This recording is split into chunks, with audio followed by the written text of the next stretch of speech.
নমস্কার, আপনারা দেখছেন এগিয়ে বাংলা ডিজিটাল প্ল্যাটফর্ম থেকে সরাসরি সম্প্রচার। আমি সঙ্গী চক্রবর্তী রয়েছি এই মুহূর্তে আপনাদের সঙ্গে, এবং আমি রয়েছি একেবারেতে বারাসাতের যে ওভারব্রিজ রয়েছে সেই ওভারব্রিজের নিচে, এবং আমার সহকর্মী অঙ্কিত মুখার্জিকে আমি দেখাতে বলবো এই যে এপাশে দোকান ঘরের যে ঢালাই নতুন করে করা হচ্ছে, এই ঢালাই থেকে এবং এপাশে একটি হলুদ মার্কিং করা রয়েছে, এই হলুদ মার্কিং পর্যন্ত পুরসভা আগেই একটা রাস্তা এখান থেকে যাতে গাড়ি চলাচল করতে পারে, জরুরি পরিষেবা, ফায়ার ব্রিগেড, অ্যাম্বুলেন্স এবং বড় গাড়ি চলাচলের ক্ষেত্রে এই রাস্তা মানুষের জন্য যাতে খুলে দেওয়া যায় তার জন্য আগেই পদক্ষেপ নেওয়া হয়েছিল।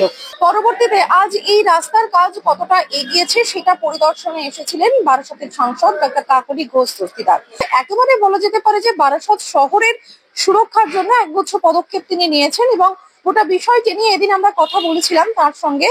শুনবো তিনি কি বলছেন।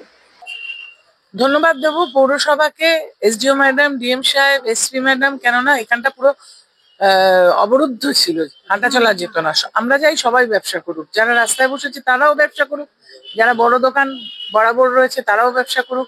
আবার সাথে সাথে ভেতরে যে ওয়ার্ডগুলো আছে সেখানে যাতে জরুরি পরিষেবা পৌঁছানো যায়, অ্যাম্বুলেন্স, ফায়ার ব্রিগেড। অনেকদিন চেষ্টা করে আমরা এই জায়গাটা আসতে পেরেছি যেখানে পুরো রাস্তাটা দিয়ে গাড়ি চলছে। এটা অত্যন্ত আনন্দের বিষয় যে পরিষেবাটা আমরা দিতে পারছি।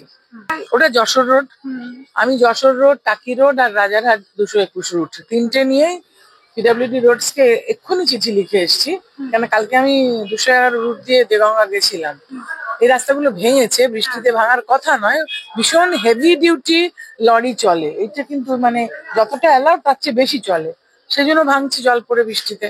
আমরা সারাবার জন্য অলরেডি চেষ্টা করছি।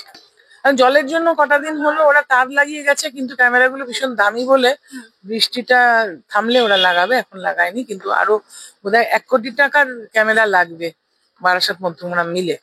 তারপরে অশোকনগরে 80 লক্ষ টাকার ক্যামেরা, হাবড়াতেও ওরকম 80 লক্ষ টাকার, টোটাল কয়েক কোটি টাকার ক্যামেরা লাগা হচ্ছে মানুষকে সুরক্ষিত লাগানোর জন্য।